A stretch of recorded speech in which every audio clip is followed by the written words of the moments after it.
अब देखो वो क्या कहते हैं कि मृत्यु से, दुख से मुझे मुक्त कर देना, लेकिन अपने अमृत से नहीं, अपने पीछे करो थोड़ा पुराना और पीछे, अमृत से नहीं अपने अमृत धाम से भगवान मुझे दूर नहीं करना। अमृत धाम यानी जहाँ आप रहते हो और आप भी अमर हो और हम भी अमर हैं। अधर्मा अमर सर्वेश्वर वो पहले आपने सुन ही लिया। सारे वेद को शिव जी के ऊपर छोड़ दिया लाकर महापुरुष ने। ये कौन सा पृष्ठ है?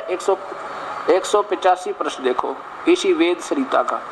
अब 190 पाइए, ये नीचे है शिव ही मृत्युंजय है, शिव ही मृत्युंजय इसका चैप्टर वेद सरिता। अब देखो यहाँ पर ये 190 पृष्ठ पे, ये 190 पृष्ठ देखो, और यहाँ भगवान शिव के स्वरूप को याद कीजिए। संकेत देते हैं भगवान शंकर का भजन किया करो। भगवान शिव के माथे पर चंद्रमा का अर्थ है शांति, शीतलता और संतुलन। इसे प्रकट होता है भगवान की आराधना करने से, उसकी शरण पाने से मनुष्य के 3 कर्तव्य ऐसे करने चाहिए कि उसके मस्तिष्क में शांति रहे, शीतलता रहे, संतुलन रहे। अब देखो भगवान शंकर के माथे पर चंद्रमा धारण किए बैठे हैं, मस्तिष्क पर गंगा, और गंगा है तो ज्ञान, गंगा का प्रवाह होता रहे और शांति शीतलता निरंतर बनाए रखे और संतुलन छोड़िए नहीं। भगवान शिव ने अपने गले में सर्प डाला हुआ है। मतलब हुआ कि दुष्ट लोगों से भी, कोई बुरे लोगों के जिनके काम की काम ही जहर उगलने का, उनको भी थोड़ा सा दबने पर भी एक डंक लगा देते हैं। अब कहने का भाव ये है कि ये महात्मा जी क्या कहना चाहते हैं कि भगवान शिव की पूजा करना चाहिए। इसका तात्पर्य ये आ गया। अब देखिएगा गीता जी जो है ये हमारा पवित्र शास्त्र, चारों वेदों का सार है। और गीता जी में इन ब्रह्मा विष्णु महेश की पूजा को मना किया और स्वयं शिव जी कहते हैं उस परमात्मा की भक्ति करनी चाहिए, मेरी नहीं। आप योग वशिष्ठ देखिए पहले और फिर आपको ये पवित्र शास्त्र गीता जी आपके सामने प्रत्यक्ष प्रमाण देगा।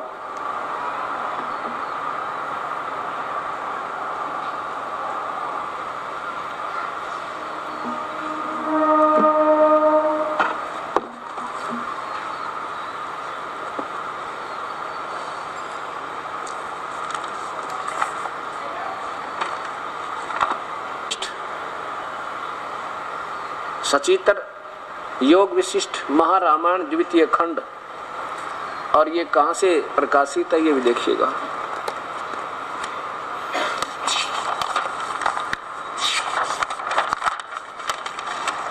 ये ऊपर देखिए, महर्षि वाल्मीकि रचित संपूर्ण योग वशिष्ठ महारामायण द्वितीय खंड।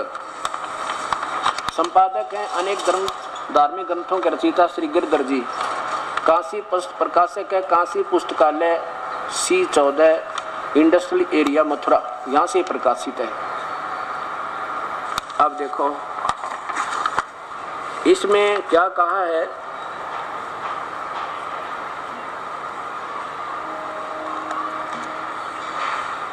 ये प्रश्न नंबर 592। श्री महादेव जी ने कहा, मेरे से उस समस्त जगत स्वरूप मणि को पटरी में परम चेतन सर्वेश्वर परमात्मा में उनकी शक्तियां प्रत्यक्ष आविर्भूत होती हैं। अब यहाँ देखो महादेव जी कहते हैं, मेरे से उस परमात्मा देव के पूजन के जितने भी कर्म हैं उन सब में पहले दे अभिमान और प्रयत्न छोड़ देना चाहिए। अपनी पूजा नहीं बताता, उस परमात्मा के भक्तजन का। शिव जी खुद को किसी और परमात्मा की तरफ संकेत कर रहे हैं कि उस परमात्मा के पूजन के लिए वह चेतन परमात्मा ज्ञान स्वरूप आदि इतना बड़ा स्वरूप है। ये इस प्रकार, तो ये कहने का भाव ये है कि ये महापुरुष, यहाँ देखो मैं वही कहते आ रहे हैं। प्रश्न नंबर ये 594 93 94 आपके ऊपर देखिए। उसके हृदय कोश माने एक उनके ब्रह्मांड समूह छिपे हुए हैं, वह प्रकाश रूप तमस से परे वह परमात्म देव परम देव है। यहाँ देखो नीचे, और क्या बताते हैं कि यही परमात्म शिव हर हरि ब्रह्मा इंद्र कुबेर और यम रूप स्वरूप है। वो पूर्ण परमात्मा कबीर साहब की तरफ संकेत है कि वही सब की शक्ति उसी में है। यहाँ देखो, उस सत्ता के होने वाली सत्ता रूप उस जग जाल का उत्पादक सेंस ये महाकाल इस परमात्म देव का द्वारपाल है। ये महाकाल कौन है? ये सदाशिव। ये काल भी कहते हैं उस परम पिता के सामने नौकर है उस परमेश्वर का, उसका द्वारपाल है। अब बताओ, अब ये क्या कहते हैं?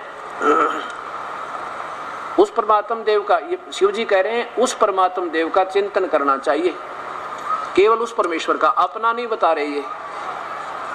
अब यहां देखिएगा, अब 5वें अध्याय का 32वां श्लोक,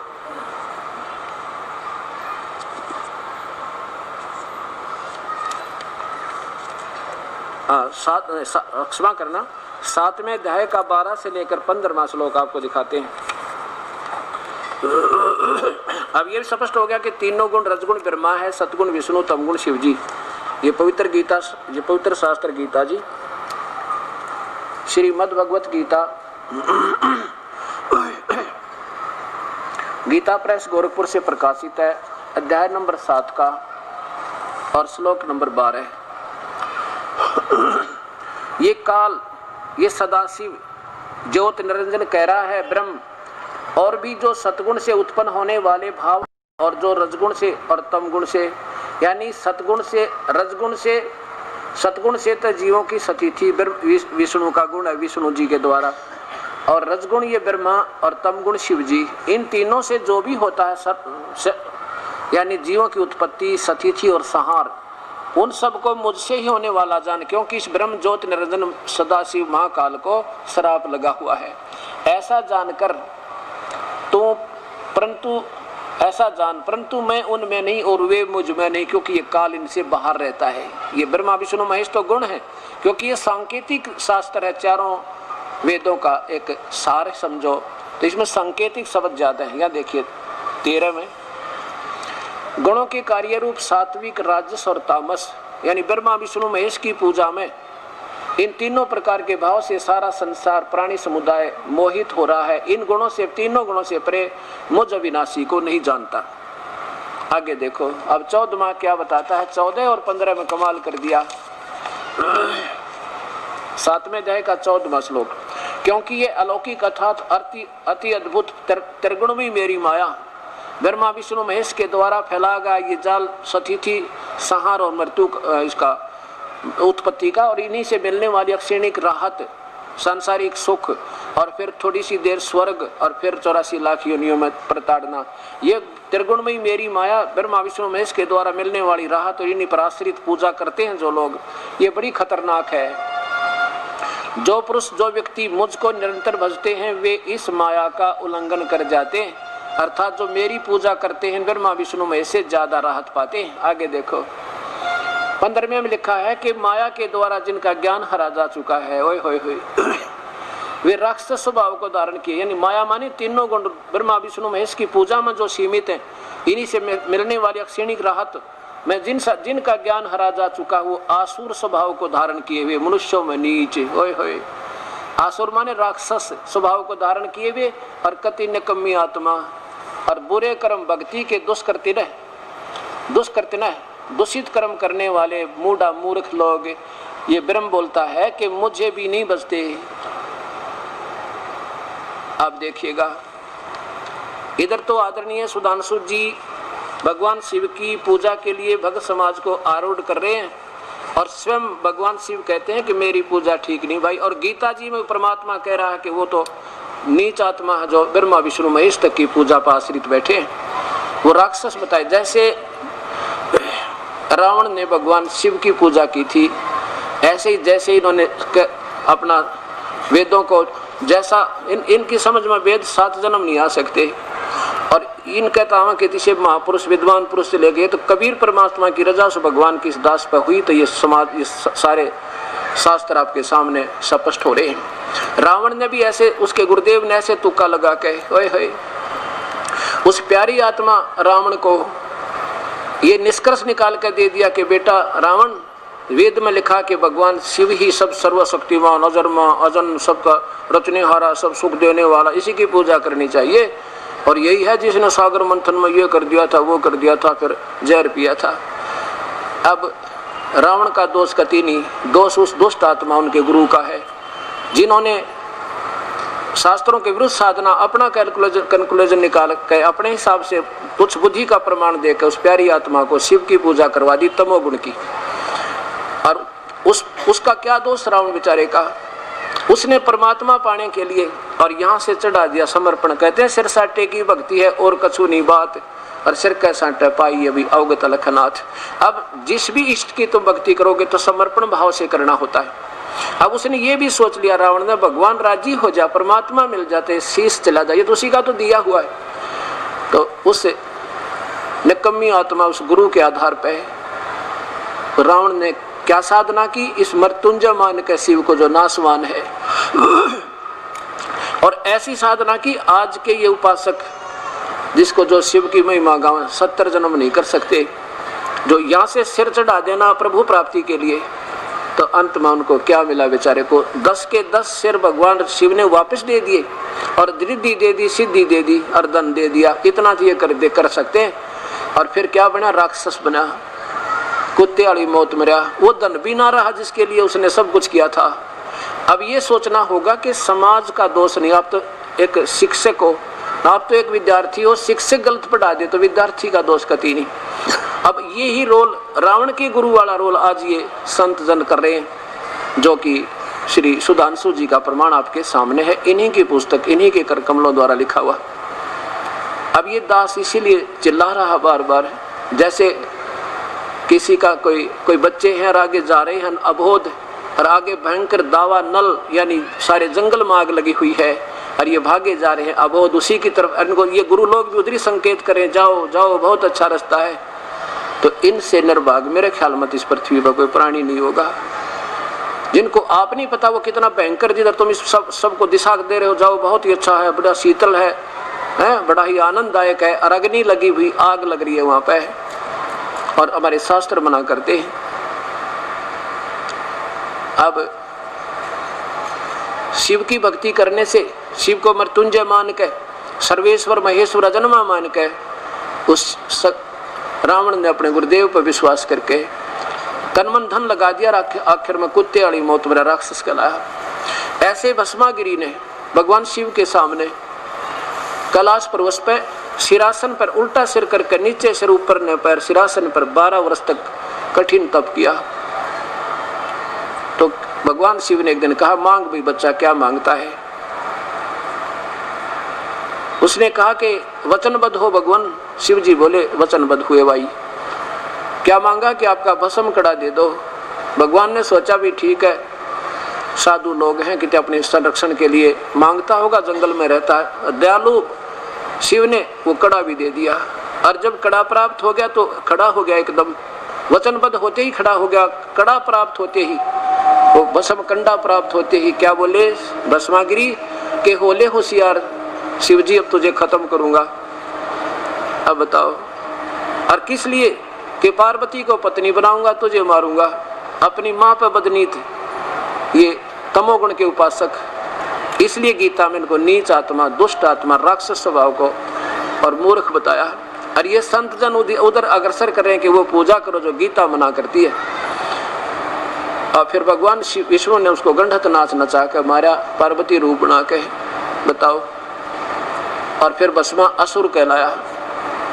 ऐसे ही ब्रह्मा की साधना रजोगुण की थी, किसने? हिरण्यकशिपु ने। आपके सामने वो राक्षस कहलाया, कुत्ते वाली मौत मरा।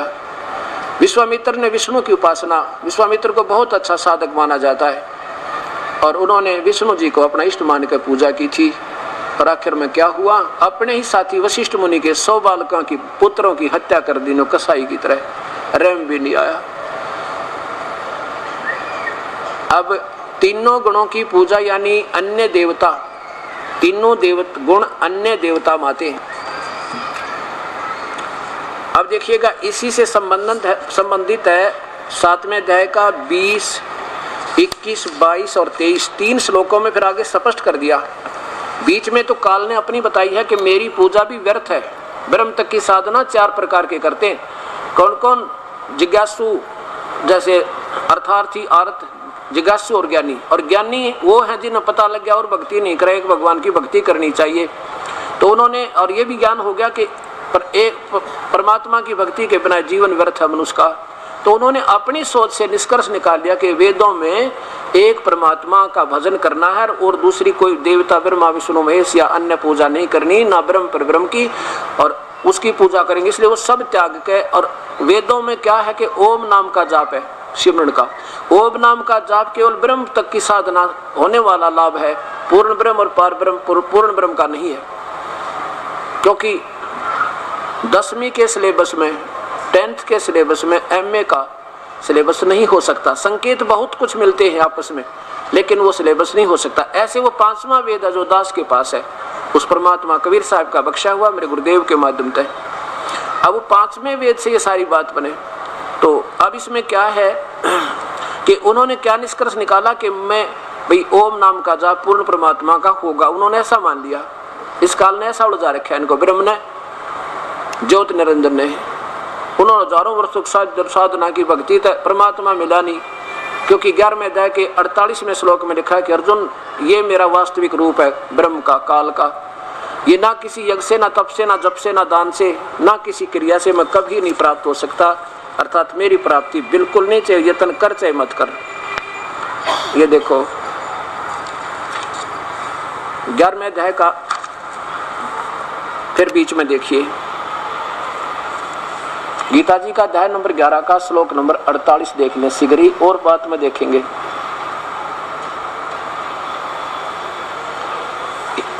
हे अर्जुन, क्योंकि जब इन्होंने विराट रूप दिखाया उसमें कहते हैं ये है मेरा वास्तविक काल रूप, मैं काल हूं। और इस मनुष्य लोक में इस प्रकार विश्व रूप वाला, यानी वास्तविक मेरा ऐसा रूप है। MM रूप माने जो कहते हो मेरा स्वरूप है, यो MM रूप। ये संस्कृत जानने वाले बच्चे खूब समझ सकते हैं। MM माने जो कहते हो, ये है मेरा वो रूप। ये तो इस प्रकार विश्व रूपी ने बता दिया, मैं यूं ऐसा हूं, काल हूं। और ये न तो मैं वेदों और यज्ञों के अध्ययन से, अर्थात ये वेदों में जो वर्णित विधि है उसमें यज्ञ आदि करने का जो निर्देश है, तप जप जाप करने का, ओम नाम का, कहते इनसे मैं ना वेदों में वर्णित विधि से, ना दान से, ना यज्ञ से, ना क्रिया से, ना उग्र तपों से, और तेरे अतिरिक्त दूसरे के द्वारा नहीं देखा जा सकता हूँ। कभी भी नहीं देखा जा सकता, पहले भी नहीं और आगे भी नहीं। इति सिद्धम कि वेदों में वर्णित विधि से प्रभु प्राप्ति नहीं, क्योंकि ब्रह्म तक का सिलेबस है इसमें। और ये कहते हैं मुझे पा ही नहीं सकता कोई। तो अब क्या बताया है 20वें श्लोक में, 7वें अध्याय का यही 20वां श्लोक। फिर आइए जहाँ पर स्पष्ट किया कि अन्य देवताओं के, अन्य देवता में ये ब्रह्मा विष्णु महेश तो काल कहता अन्य देवता, और पूर्ण ब्रह्म की सतिथि में आएंगे तो फिर ये ब्रह्म और पर ब्रह्म और तीनों गुण ब्रह्मा विष्णु महेश भी आन देवता। ये देखिएगा अध्याय नंबर 7 का और श्लोक नंबर 20 देखो,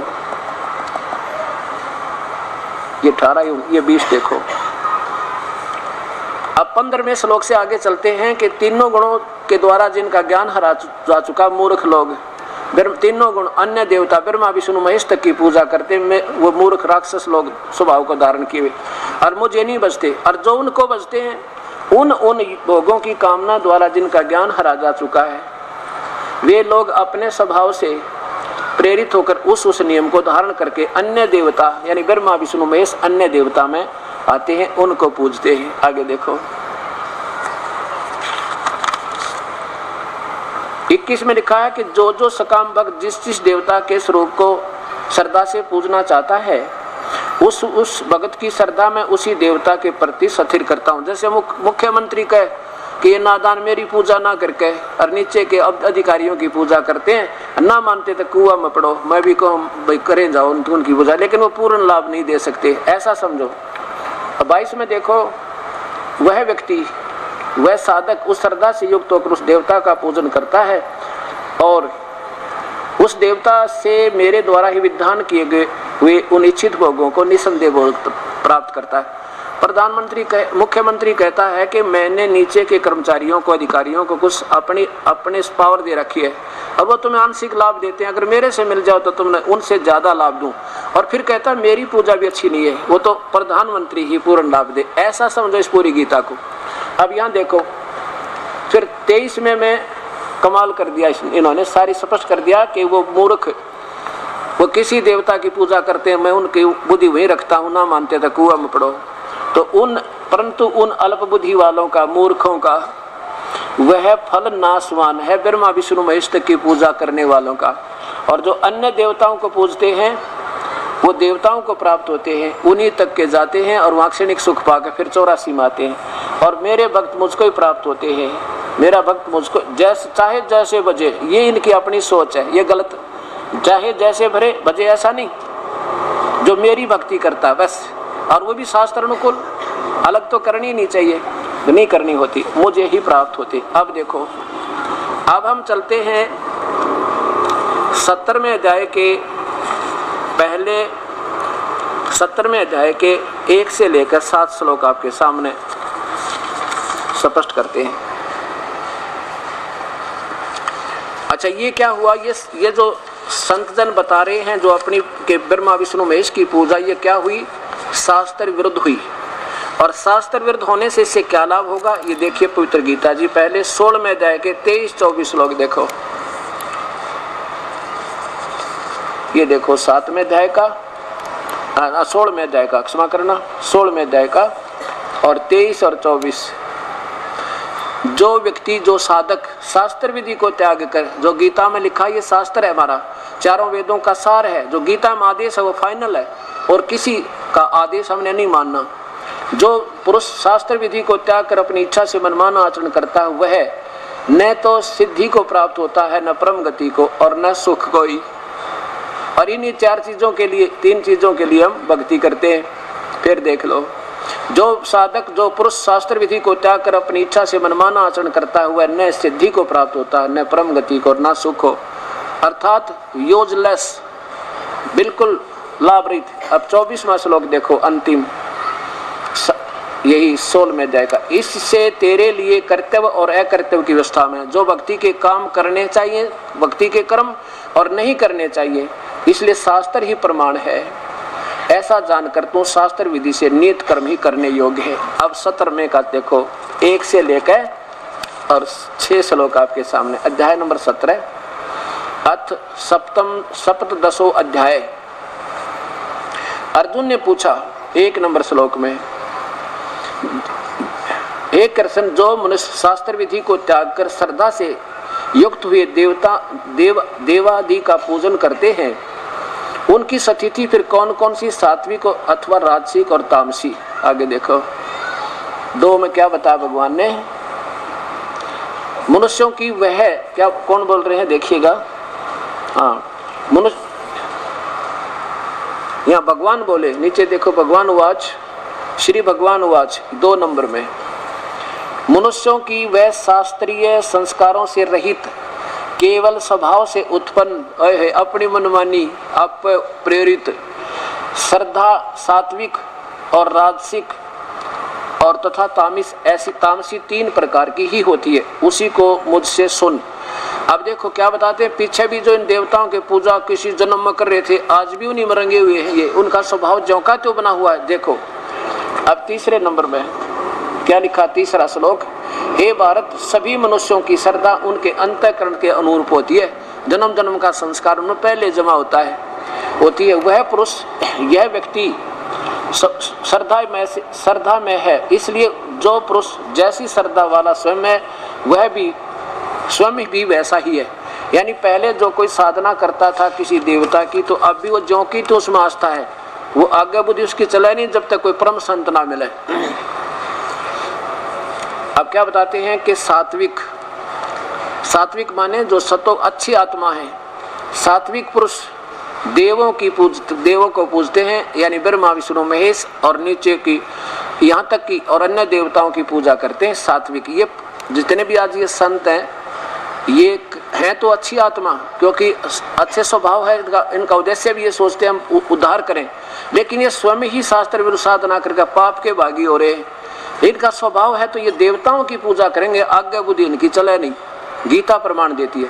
सात्विक पुरुष देवों की पूजा करते हैं, आगे देखो, राजस यक्षों की, राक्षसों की, और तामस मनुष्य हैं जो प्रेत और भूत गणों की पूजते हैं।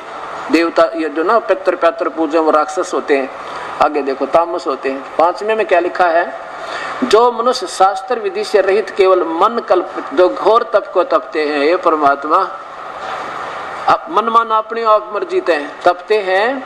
आगे देखो, दंभ और अहंकार से युक्त, कामना आसक्ति और बल के अभिमान से युक्त हैं, शरीर रूप से सतित भूत समुदाय को और अंतःकरण में सतित मुझ परमात्मा को भी करस करने वाले यानी दुख देने वाले अज्ञानियों को असुर स्वभाव वाले जान, हे परमात्मा। फिर देखो इसी का 16वें अध्याय का ये 5वां श्लोक, जो मनुष्य शास्त्र विधि से रहित केवल मन कल्पित घोर तप को तपते हैं और दंभ और पाखंड और आकार से युक्त होकर कामना आसक्ति और बल के अभिमान से युक्त हैं, वो मुझे भी तंग करें।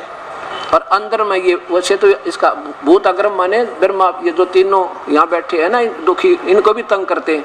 काल कहता है कि मैं जो हृदय में ये काल निवास करता और सहस्रार कमल में भी इसका स्थान है, कहता मुझे भी ये दुखी करते, इनको क्या करूंगा, ये तो राक्षस स्वभाव के समझ। फिर देखो घोर तप को तपते हैं, मन माना। फिर देखो 17वें अध्याय का 5वां श्लोक,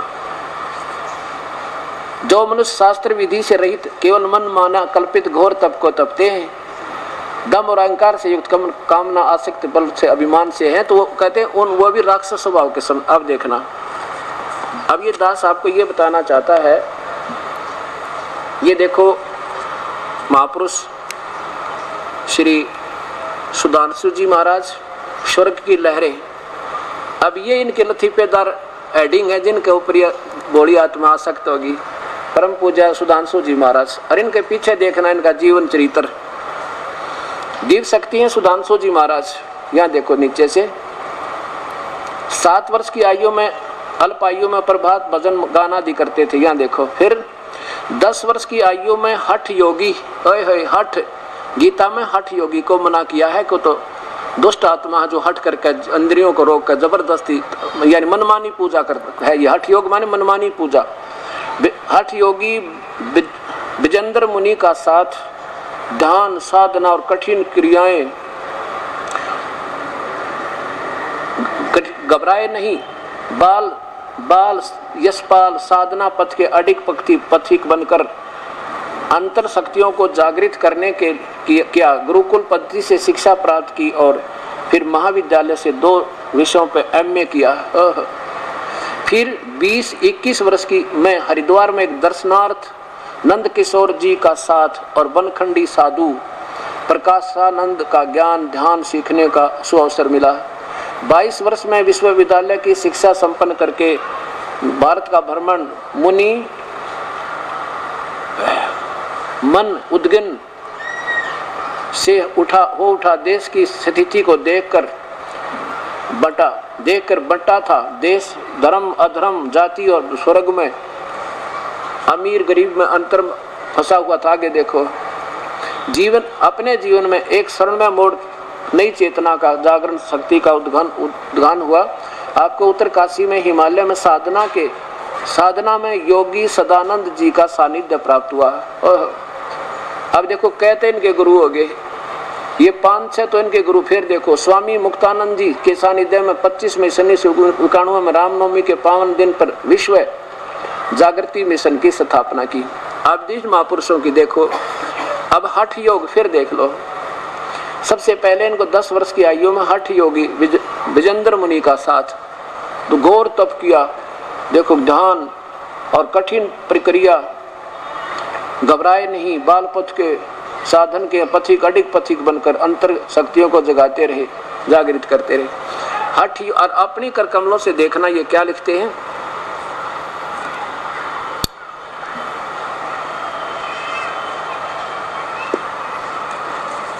अब देखिएगा 70वें अध्याय का इन्हीं महापुरुष के द्वारा टीका किया हुआ श्रीमद् भगवत गीता का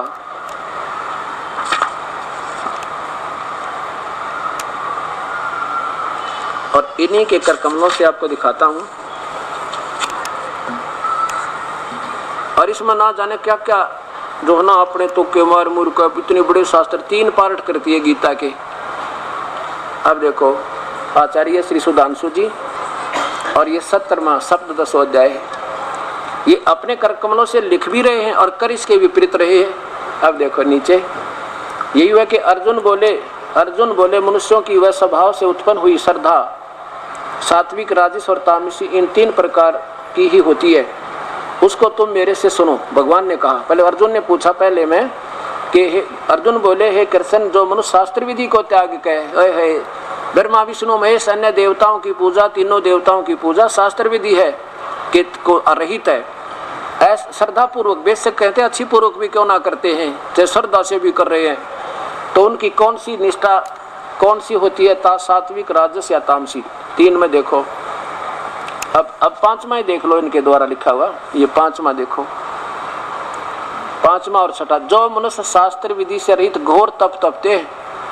बता आप भी वही क्रिया कर रहे हैं और जो दंभ और अहंकार से युक्त अच्छी तरह युक्त जो भोग पदार्थ आसक्त रहित हठ से युक्त अपने हाथ में हठ से युक्त और आप भी हठ योगी के पास जाकर क्यों कठिन साधनाएं की जो शरीर में सतीत 5 भूतों अर्थात पंच भौतिक शरीर को तथा अंतःकरण सतीत मुझ परमात्मा को भी करस करने वाले अज्ञानी को तू असुर निश्चय वाले यानी राक्षस समझो। अपने कर्मों से लिख रहे हैं और कर उसके विपरीत रहे हैं ये परमात्मा।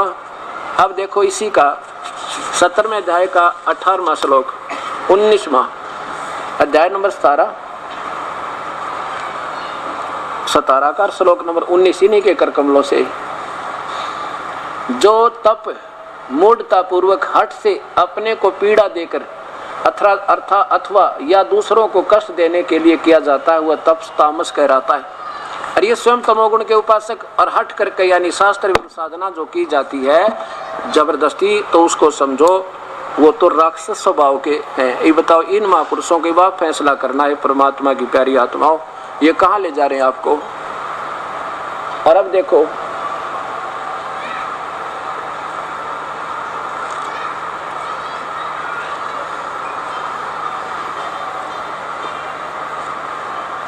अब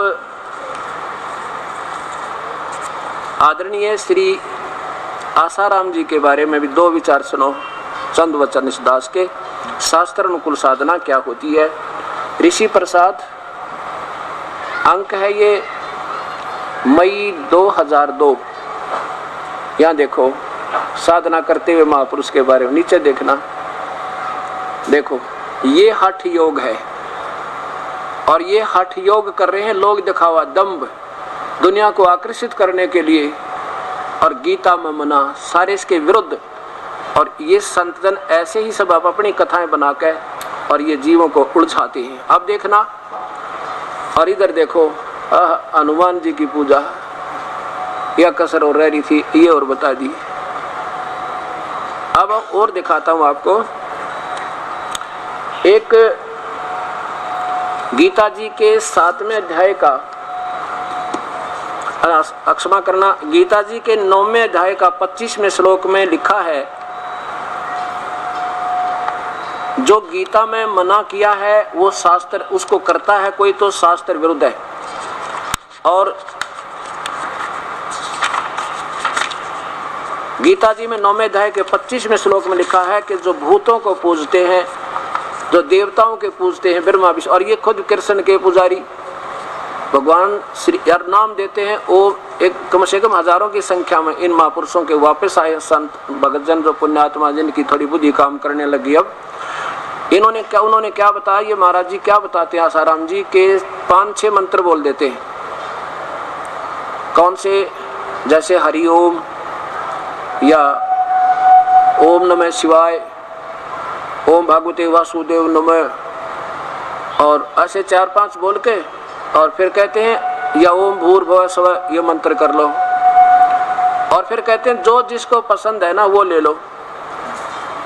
एक बात बताओ, हम तो रोगी हैं, बीमार, और वैद्य के पास जाते हैं और वहां वैद्य कहे कि ले ये गोली, उसने यूं भी ना पता तेरा पेट में दर्द है, वो आप पे सेलेक्ट करें कि ले ये 10 गोली घेर दी, उठा के ठा ले, जिनसे न अच्छी लगा वो खा लो, तो वो वैद्य हो सकता है? मेरे ख्याल में तो वैद्य नहीं, वो तो नीम हकीम है। और उसने ये पता ये कुछ नहीं, ये फरीकी है, मुफ्त का चूर्ण, वैसे ही बेमतलब का, ना इन लाभ हो ना हानि, कोई से न खाओ। और जब गोलियां सही होंगी और ऐसे वैद दे देगा तो उल्टी जैसे हो किसी का पेट में लाग रहे हो 10 खा ले अजमोला, दूना मरे। बताओ, ये काम इन महापुरुषों के, इनको संत और महर्षि की पदवी है। परमात्मा, अब परमात्मा से प्रार्थना करता हूँ, परमेश्वर इन महापुरुषों को भी सद्बुद्धि दो और अपनी प्यारी आत्माओं को भी सद्बुद्धि दो ताकि वो पहचान सकें आपको। और ये अगर महात्मा होंगे, संत होंगे, तो ये अपनी हार स्वीकार करेंगे, करनी चाहिए। संत के हार जीत नहीं होती। कहते हैं हार चले सो संत है, लाग मरे सो नीच। जो संत होता है वो सच्चाई को मान लेता है, और सच्चाई सामने हो फिर भी नहीं मानता, तो फिर उसको ये लिखा ही है, तीनों गुणों के उपासक राक्षस स्वभाव के, वो तो उपद्रव किया करें, फिर वो मानना ना करते। लेकिन मानना पड़ेगा, क्योंकि अब जनता सियानी है, समझदार है, बुद्धिजीवी है। कोई बालक नहीं जिसने बढ़वा लेंगे हम, बतेरे दिन बहका लिया हमारे को, हमारे भूत बनवा दिए, पितर बनवा दिए। अब शास्त्र भी दुर्विध साधना करवा के क्या कहते हैं, श्राद्ध निकालो, और गीता मना करती है कि श्राद्ध मत निकालो, श्राद्ध निकालोगे तो भूत बनोगे। अब देखो, और अभी दिखाता हूं महर्षि जी का, यानी ऋषि आसाराम जी के द्वारा श्राद्ध महिमा की कलम तोड़ लेखनी से।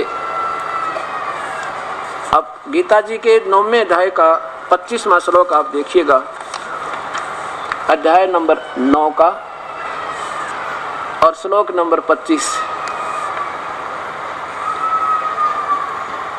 देवताओं के पूजने वाले देवताओं को प्राप्त होते हैं, पितरों के पूजने वाले पितर बन जाते हैं, उनके पास चले जाते हैं, और भूत पूजने वाले भूतों के पास जाते हैं, भूतों को प्राप्त होते हैं, और मेरा पूजन करने वाला मुझे ही प्राप्त होते हैं। अब देखना, भगवान तो कहता है कि श्राद्ध मत निकालो, पितर मत पूजो, और ऐसा करोगे तो तुम पितर बनोगे, भूत बन जाओगे, ब्रह्मा विष्णु महेश की पूजा करोगे, अन्य देवता की, तो उन्हीं के लोक में पहुंचोगे, क्षणिक सुख पाकर फिर जन्म मृत्यु में लगे रहोगे। और अपनी भी कहता है कि मेरी भी वैसे तो अनुत्तम है, क्योंकि ये ज्ञान दे रहे हैं तो सच बता रहे हैं, मेरी भी अनुत्तम गति है, ब्रह्म तक की साधना भी। तो उसके लिए उस परमात्मा की भक्ति करो, संकेत दिया है कि उस भगवान की भक्ति करो। तो यहाँ भगवान खुद मना करते हैं, ब्रह्म के देवताओं की पूजा करने वाले वह भी मूर्ख बता दिए, और पितर श्राद्ध काटने वाले ये पितर बन जाएंगे, भूत बनेंगे। पितर एक सुपीरियर क्वालिटी के भूत होते हैं, इन तो थोड़े से ऊपर हैं, वह भी भूत यानी प्रेत हैं वह। और वो बने क्यों, कैसे? इन्हीं ऐसे महापुरुषों के द्वारा मार्गदर्शन पाकर उन्हें गलत साधना की, भूत बन गए। आपको प्रमाण देता हूं। अब ये क्या, इन्होंने क्या अटकल अड़ाई है कि बराह पुराण, मार्कंडेय पुराण, उसमें ऐसा लिखा है भूत पूजो। अरे कमाल की बात है। देखो, वे गीता जो है ये भगवान ब्रह्म का के द्वारा दिया हुआ एक संविधान है, एक राजा का संविधान होता है, जैसे हमारे हिंदुस्तान का संविधान है।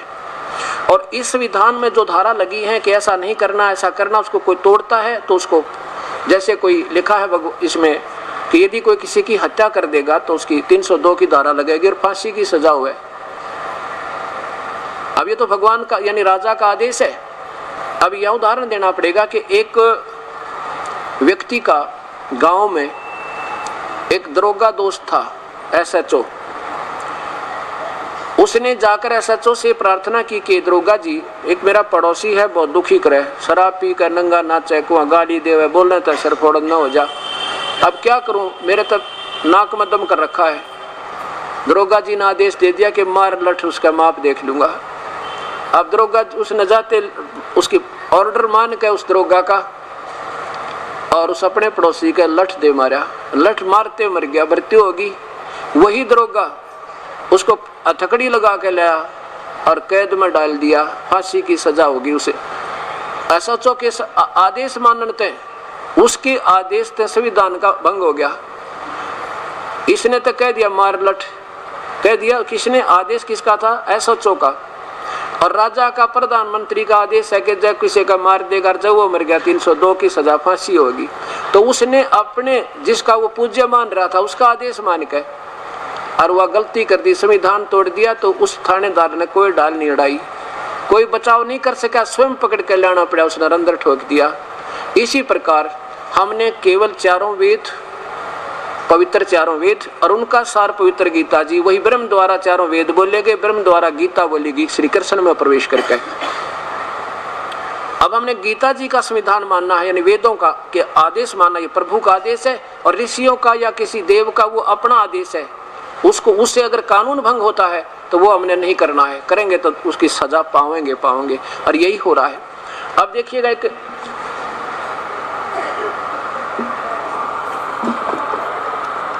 ऋषि थे, मार्कंडेय पुराण में आपको दिखाता हूं। एक रुचि नाम के ऋषि थे, रुचि नाम के, और उन्होंने वेदों को पढ़ा। वेदों में लिखा कि ब्रह्मा विष्णु महेश तीनों गुणों की पूजा मूर्ख और राक्षस लोग करें, राक्षस बन जाना उनका, और श्राद्ध श्रुद्ध नहीं निकालने चाहिए, वेद मना करें। उन्होंने चलो जितना सोचा था एक ब्रह्म साधना पर लग गए, अपनी सोच से शास्त्रों वेदों को समझ गए।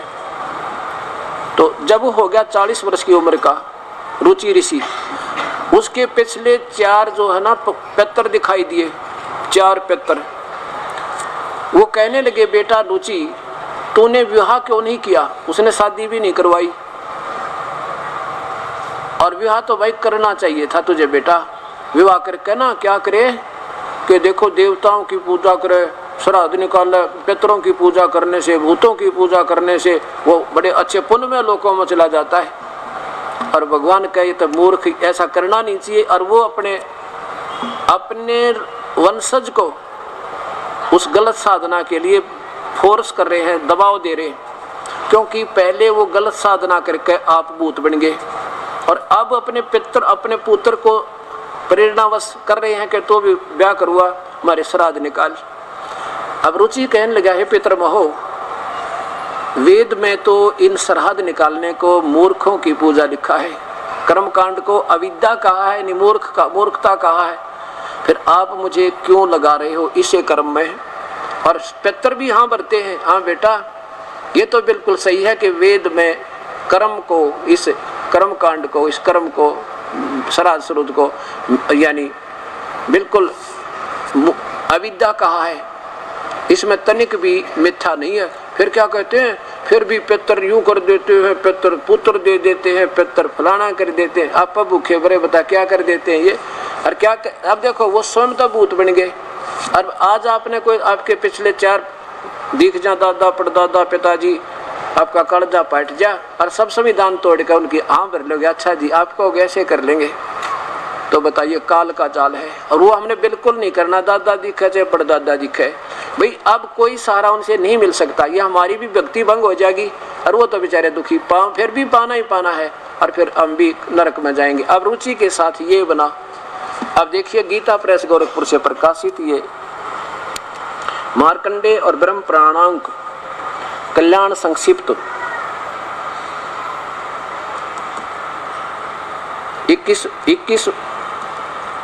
21वें वर्ष का विशेषांक कल्याण कार्यालय गीता प्रेस गोरखपुर से प्रकाशित है।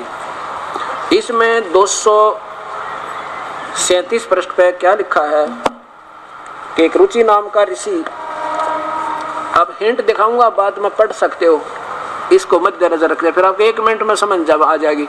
अगर आप इसको सारा पढ़ोगे तो पिछला पढ़ते हो तो अगला भूल लेते हो। अब संत ही इसका निष्कर्ष निकाल कर दिया करते हैं। अब ये क्या लिखा है, यहाँ देखो इधर, रुच्य मुनि की उत्पत्ति कथा, यहाँ देखना। मार्कंडेय जी कह रहे हैं फिर के पितर क्या बोले, यहाँ देखो। पितर बोले विवाह स्वर्ग और अपवर्ग का रुचि से कहा, हेतु होने के कारण एक पुण्यमय कार्य है, उसे तूने क्यों नहीं किया? अपने पुत्र से कह रहे रुचि से। ग्रस्त पुरुष समस्त देवताओं, पितरों, ऋषियों और अतिथियों की पूजा करके पुण्यमय लोकों को प्राप्त होते हैं, और वह स्वाहा के उच्चारण से देवताओं को, शब्दा उच्चारण शब्द से पितरों को, तथा अन्न दान बलि देवादि भूत भूत आदि से भूत आदि प्राणियों एवं अतिथियों को उनका भाग समर्पित करता है। बेटा हम ऐसा मानते हैं। यहाँ देखो, अब यहाँ ज्यादा ना लेकर ये देखिएगा, बस ये देखो, ये रुचि ऋषि है और इसको ये 4 पिछले भूत दिखाई देंगे, अपने पिताजी, दादाजी, परदादाजी, तीसरा दादाजी। अब इनसे डरता है, कह तो रहा सच्चाई क्योंकि इसने वेद पढ़ रखे। अब ये क्या कहते, नीचे देखो, रुचि बोला, रुचि ने पूछा, पितरमहो वेद में कर्म मार्ग को अविद्या कहा गया है, ये तो मूर्खों के काम बताया, अन्य देवता और ईश्वर श्रुद निकालना, भूत पूजना, फिर क्यों आप लोग मुझे उस मार्ग में लगाते हैं। पितर बोले, यह सत्य है कि कर्म को अविद्या ही कहा गया है, इसमें तनिक भी मिथ्या नहीं है, और फिर भी इतना तो निश्चित है कि उस विद्या की प्राप्ति में कर्म ही कारण है। विहित कर्म का पालन न करने से अधम मनुष्य संयम करते हैं, फलाना करते हैं। बताओ, वो थानेदार वाला आदेश दे रहे हैं अब इसको।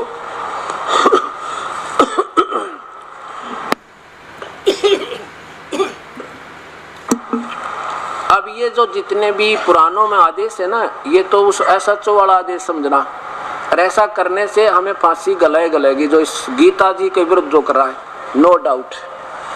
अब ये तो सिद्ध हो गया आपको। अब देखो,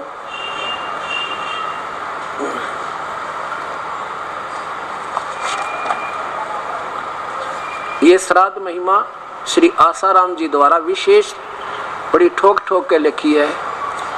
इन महापुरुषों ने तो ये ऐसा जाना है कि दुनिया राज्य होनी चाहिए, तुम्हारी जनसंख्या सामने ज्यादा हो, तुम्हारी प्रभुता बनी रहे। बोले आदमियों, आप भी 2 दिन के मेहमान फिर मरोगे किधर नरक में पड़ गए। बरहा पुराण, बरहा वायु पुराण, मनुस्मृति, महाभारत पर आधारित एवं कुछ पूज्यपात संत श्री आसाराम जी बापू के सत्संग वचन से। अब इन केवल इन पुराणों का आश्रय लिया मनुस्मृति, और ये गीता के विरुद्ध है, क्योंकि SHO वाला आदेश है, तो ये इनको डबो का मानेगा। अब यहाँ देखो, कल्याणकारक श्राद्ध, हे परमात्मा, लेकिन महापुरुषों की सोच कितनी। परम पूज्यपाद संत श्री आसाराम जी बापू इसी पुस्तक से बीच से आ रहे हैं, ये समझो। अब देखो, इसमें 4 नंबर पृष्ठ पर देखना,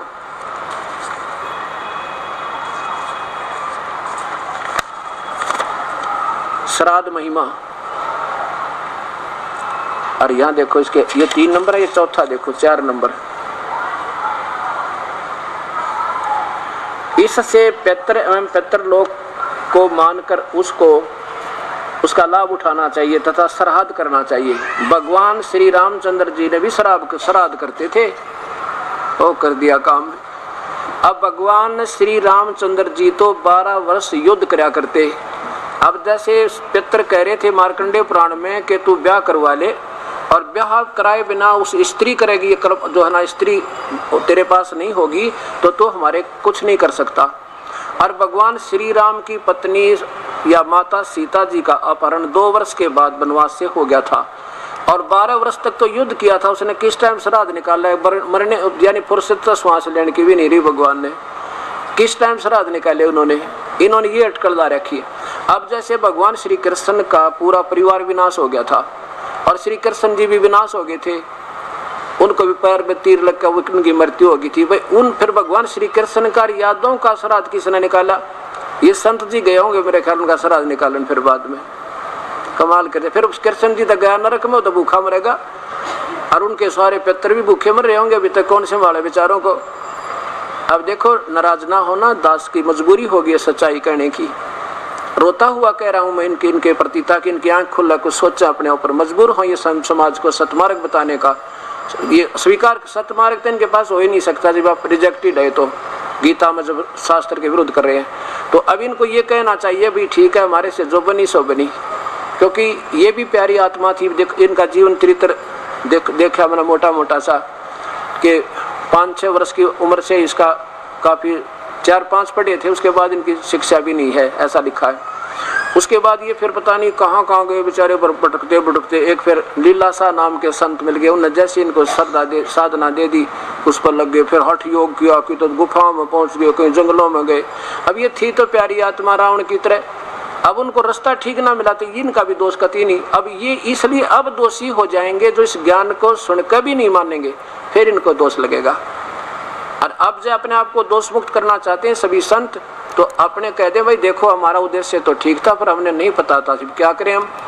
अब कोई किसी का ये भी बिल्कुल दोष नहीं अभी तक, अब ये हो सकते हैं अपने दोष मुक्त, और कहें उसके वे जाके इस दास के पास अपना कल्याण करवा ले।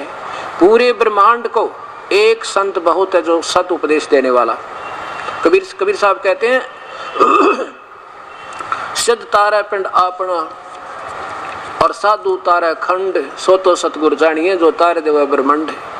पूरे विश्व को एक ही संत होता बहुत नाम देने का, क्योंकि नाम देना अपनी, जब ये विश्वास हो जाएगा मार्ग सही है और दूसरा रास्ता नहीं है तो कोई भी नियम भंग नहीं हो, कोई नियम भंग नहीं हो, एक नाम देगा डेट का भजन करे, इसी से बेड़ा पार हो जाएगा। तो अब इन महापुरुषों को चाहिए कि ये अपना सभी करती दें।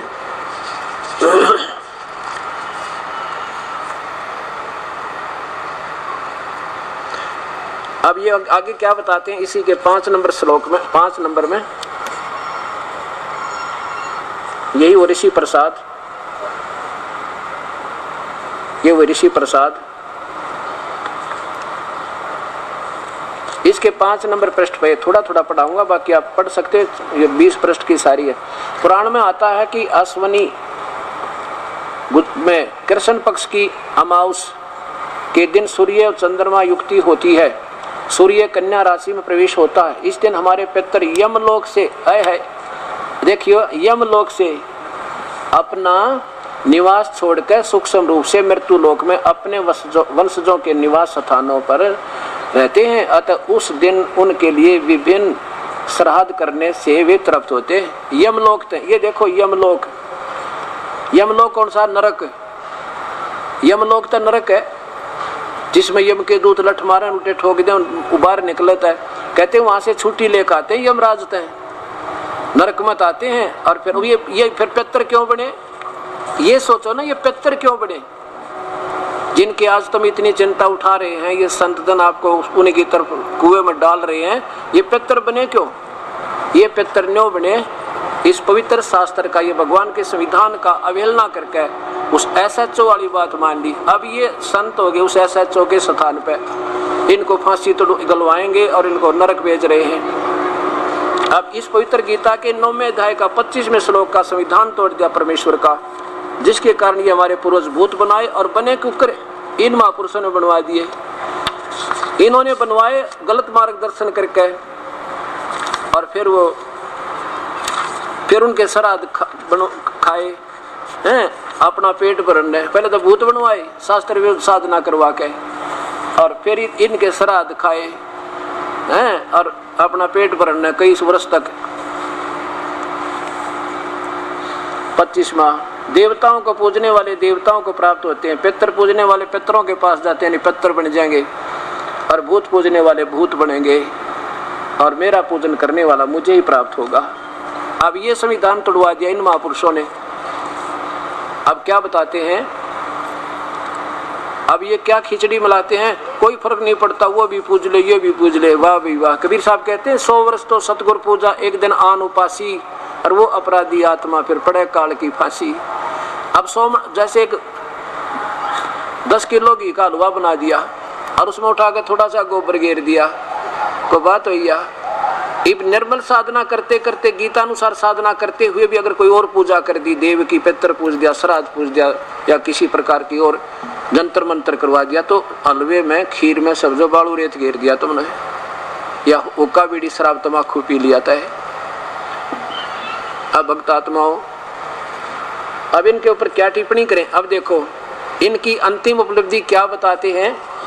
कहते हैं भगवान का क्या पाना, अर्जुन को युद्ध के मैदान में मिल गया। हाँ, क्या बात कही, अर्जुन को युद्ध के मैदान में मिल गया। क्या मिल गया फिर? कहते हैं भगवान, वैसे तो श्री कृष्ण तो भगवान, ये स्वयं भगवान श्री कृष्ण को भगवान माने और उसके परम पुजारी, और फिर कहते हैं वो युद्ध के मैदान में मिला, सही भगवान था। कौन? कहते हैं उस ज्योत स्वरूप मिल गया, वो बस वो था जो कुछ सामने खड़ा था। वो मिला तो मुक्ति हो, इन्हीं की हिसाबत है। अब देखो इनके तो जो मन में आई वो कह दी, क्योंकि अनजानों में भाई कोई कुछ भी कहो, जिज्ञासु को कोई कुछ भी कहो उसको तड़प होती है। ऋषि प्रसाद अप्रैल 2002 की पत्रिका है ये, और इसके 2 नंबर पृष्ठ पे, इसके 2 नंबर पृष्ठ पे देखिए,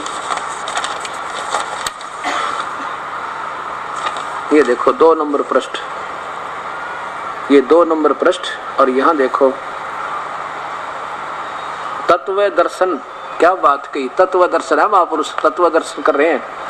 सामान्य और विशेष ज्ञान, यहाँ देखिए, यहाँ ऊपर आइएगा, यहाँ देख लेते हैं, इतना सरल। यहाँ देखो परमात्मा मरने के, कोई कहता परमात्मा मरने के बाद मिलेगा, कोई कहता बैकुंठ में जाएंगे तब मिलेगा, है? और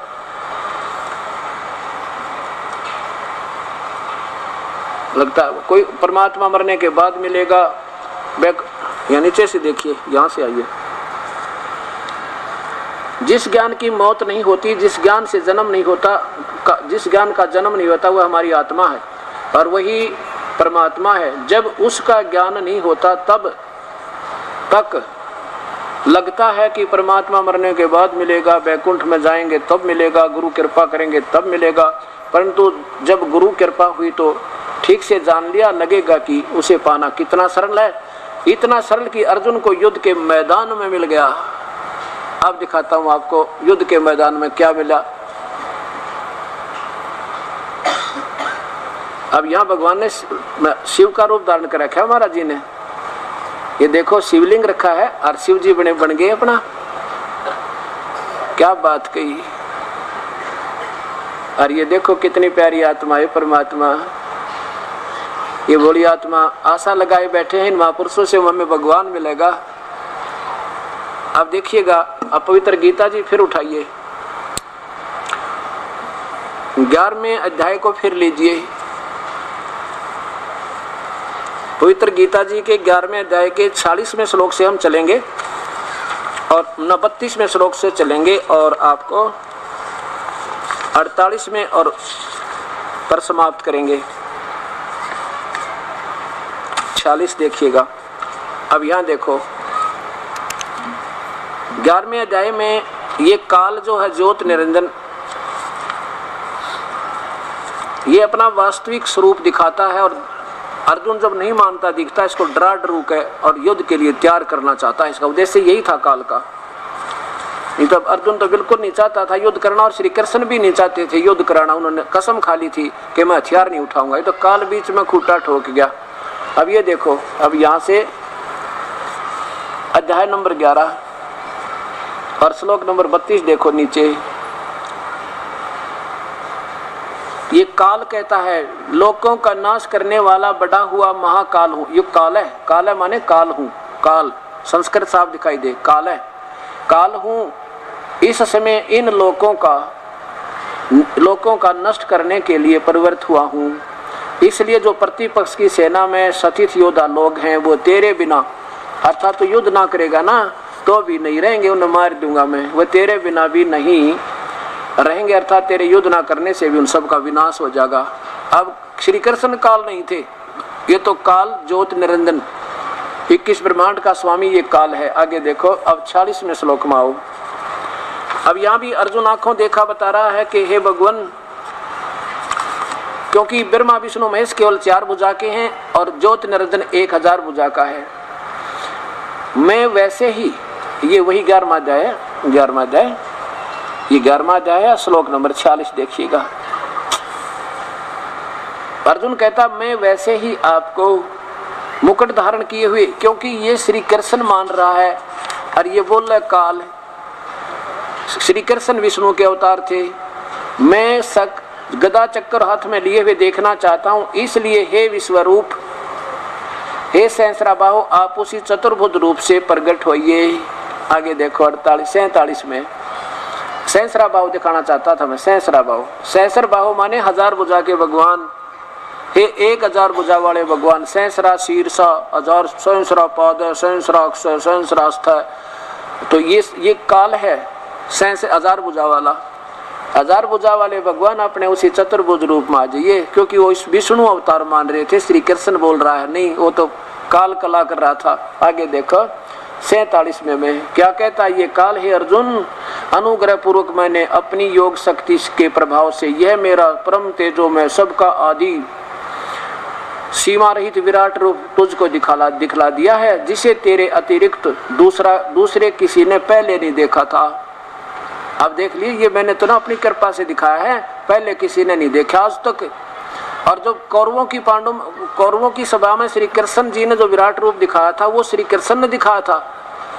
नहीं तो यहाँ अगर श्री कृष्ण बोल रहे होते तो ये नहीं कहते कि मैंने पहले किसी ने नहीं देखा मेरा स्वरूप। कौरवों की सभा में श्री कृष्ण जी पहले दिखा चुके थे अपना स्वरूप, वो विराट। क्योंकि इन सब भगवानों का अंदर लिंग शरीर, एक तेजो में शरीर, सूक्ष्म शरीर है। और उनकी जो चांदने में, रोशनी में, प्रकाश में दिन रात का अंतर है। जैसे